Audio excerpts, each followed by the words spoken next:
Magandang araw, may gagawin na tayo ito, hair blower. Ayan, ito yung yung linalabasan ng ng hangin tsaka yung mainit para yung buhok niya matuyo o ma-straight. Ito yung ginagamit niya. Ang naging problema nito, naging sira nito, puro hangin na. Yung init hindi na lumalabas, kaya hindi na rin niya magamit ng maayos. Saksak natin. Yan. Ito yung dalawang niya, switch. Ito yung sa pan, sa blower niya. Tapos ito namang switch na to, yan, 1 and 2, sa heater, para yung hangin uminit.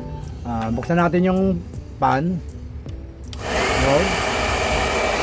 May hangin naman siya. Ayun, mapapansin mo rin sa pinakaloob. Ayan, mapapansin mo sa pinakaloob. Meron siyang ilaw na blue. May design siya na ilaw na blue. Kasi ito, yan, sa heater, kahit todo niya, lagay nila sa high, walang init na lumalabas. Kaya ang ginawa, pinatingnan na sa akin para malaman kung anong sira.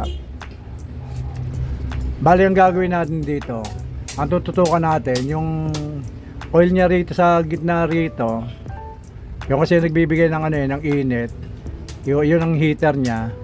Tapos itong switch niya ng init sa coil te. Ito kasi sa blower te. Bali, dito tayo sa dalawang yan tututok. Tingnan natin kung ano naging problema niyan. Baklasin natin.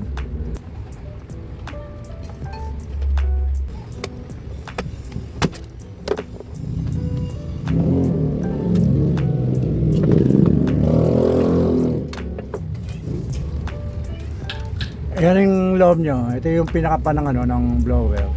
Bali, gagawin natin, tatanggalin din natin itong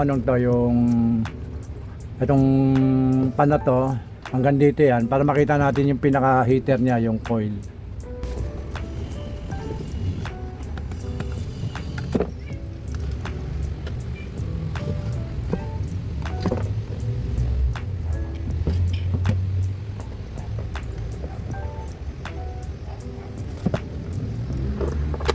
Ito yung yung umiilaw na blue sa sa loob ng blower. LED tawag yan. Yan nagbibigay ng liwanag na kulay blue. Tapos ito yung heater niya, yan. Ito yung nagbibigay naman ng init. Tapos ito naman yung pan. Siya naman nagbibigay ng ng hangin para yung init niya rito bumuga dito, lumabas. Yan. Yan ang ang piyesa ng ng hair blower, pan, heater, tsaka mga switch. Ito ang tetesterin muna natin. Titingnan natin kung may contact pa to o wala na. Bali, ang linya niya ay itong dalawang puti at ito yung common niya, yan. Kapag nagkaroon na siya ng contact dito, pag pinindot yung number 1 dito sa may switch, isa lang ang gagana. Yung hindi siya masyadong sobrang init. Pero pag pinindot yung number 2, itong dalawang heater na to, gagana yan. Malakas na ang init niyan. Tetester rin natin to. Tingnan natin kung may contact to. Short natin. Yun. Ito, tester rin natin tong ito munang dalawang white. Ayun, may contact siya. Itong pinaka-common ng heater, ayun, meron din sa kabila.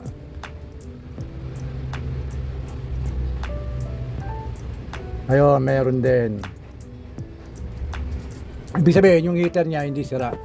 Bali, dito tayo pupwesto dito sa sa high and low niya na heater. Tingnan natin kung may contact siya. Tester rin natin. Yan. Lagyan natin sa number 1. Sa low. Ayun, meron. Pag nilagay sa high,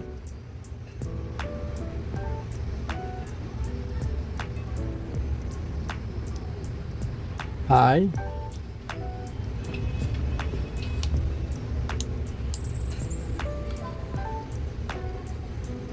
yun, meron pa rin.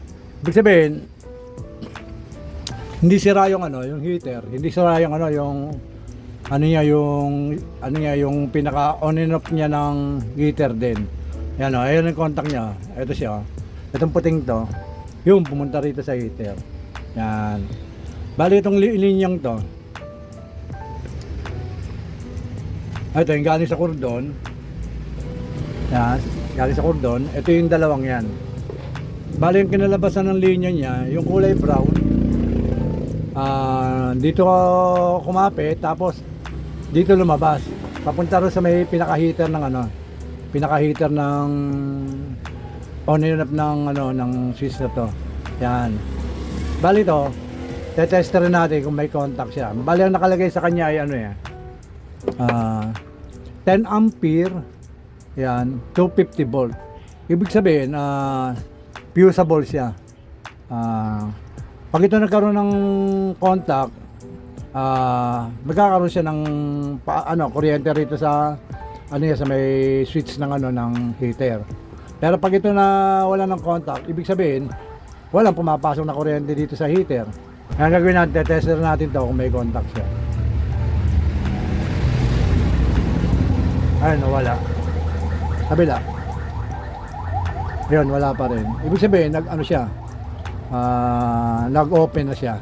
Kaya walang pumapasok na kuryente rito sa supply rito sa may pinaka-heater niya. Fusible relay. Nagbibigay siya ng supply sa dito sa heater niya. Ang gagawin natin dito, jumper natin siya ng wire para magkaroon siya ng contact. Bali, ang pinaka fuse niya, yung ampere niya 10. Lalagyan natin siya ng 10 ampere na linya ng wire. Ito, meron akong wire ng ng pump fuse. Yan. Yung ganito katabang linya ng fuse, 6 ampere yan. Bali ang gagawin natin, dodoble natin to para dito magsakto. Magiging 12 ampere, so 10 ampere, pwede na yon. Dodoble natin to. Yan.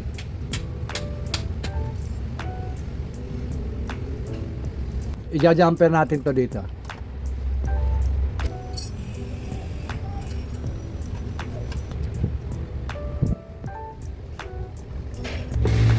Yan, may contact na siya. Tester natin.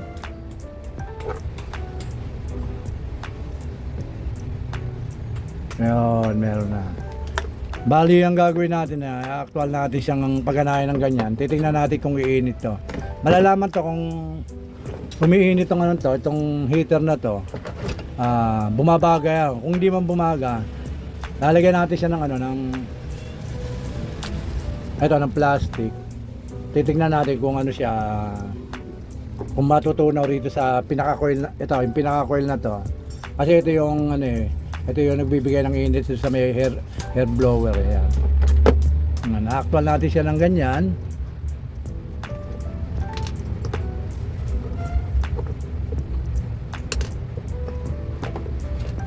Pala yung gagawin natin, hawakan natin to para hindi siya pumitik yung pinaka-blower. Yan, ganyan. Bali ito, isasaksak ko to plug.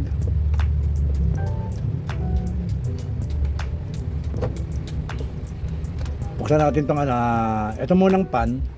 Buksan natin.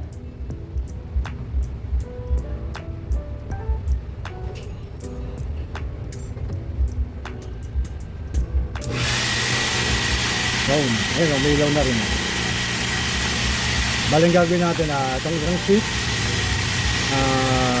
On din natin sa heater. Yan.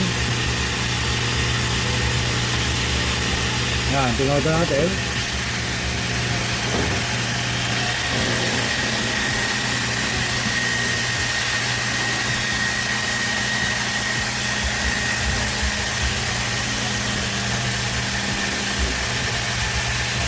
muna natin. Kuha muna tayong plastic. Yan. Wala, kumuha ako ng plastic. Para titingnan natin ito. Pag natunaw itong plastic dito sa may ano, ibig sabihin, umiinit na yan. Saksak uli.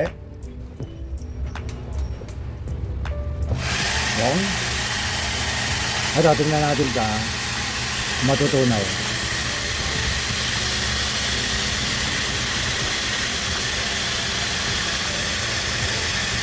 Ayan o. Ayan, natutunaw o.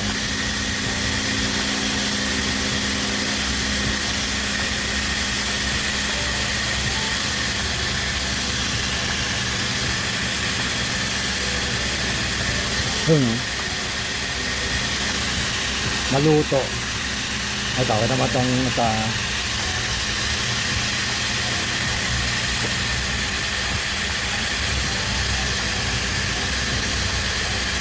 ayun. May kumikislap daro sa may ano, sa may loob doon. Gumagana na yung pinaka-relay niya. Bali ano na siya, okay na yung ano,